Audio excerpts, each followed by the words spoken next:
यत्र योगेश्वर कृष्णो यत्र पार्थो धनुर्धरः तत्र श्रीर्विजयो भूतिर्ध्रुवा नीतिर्मतिर्मम।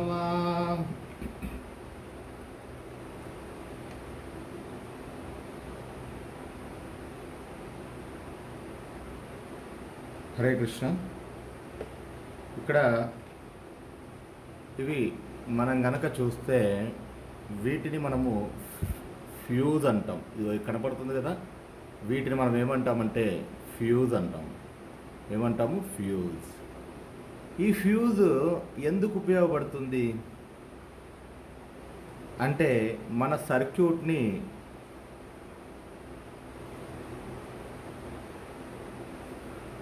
హై వోల్టేజ్ కరెంట్ నుంచి డ్యామేజ్ కాకుండా కాపాడుతుందన్నమాట. అయితే ఈ యొక్క ఫ్యూజ్ అనేది సాక్రిఫైడ్ డివైస్ అంటాం.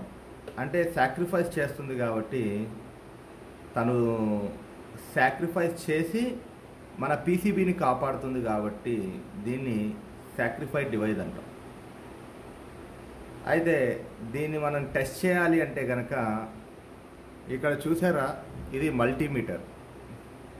ఈ మల్టీమీటర్ని మనం ఇక్కడ కనపడుతుంది కదా, ఇది దీన్ని ఈ రెడ్ ప్రోబ్ చూడండి.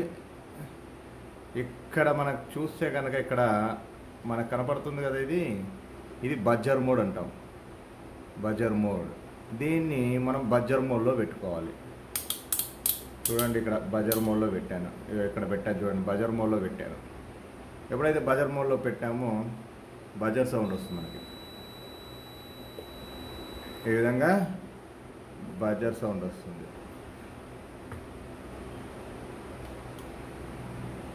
ఓకే, ఈ విధంగా బజర్ సౌండ్ వస్తుంది.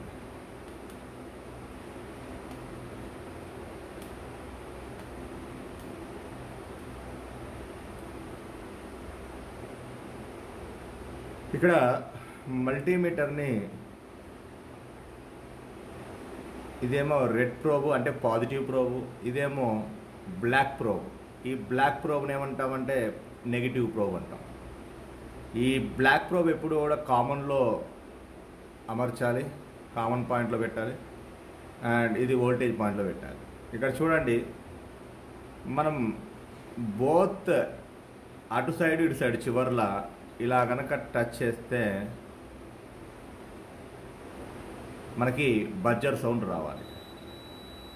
చూడండి, బజర్ సౌండ్ వస్తుంది.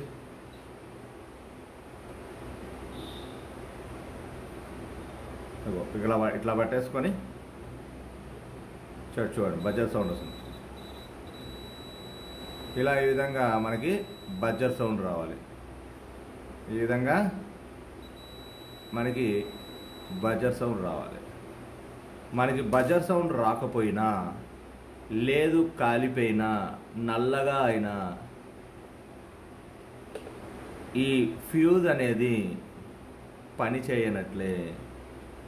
ఎప్పుడైతే బజర్ సౌండ్ వస్తుందో రెండు వైపులా చెక్ చేసినప్పుడు మనకి అది వర్కింగ్ కండిషన్లో ఉన్నట్లు ఆ ఫ్యూజ్ అనేది. లేదు అంటే వర్కింగ్ కండిషన్లో లేనట్లే.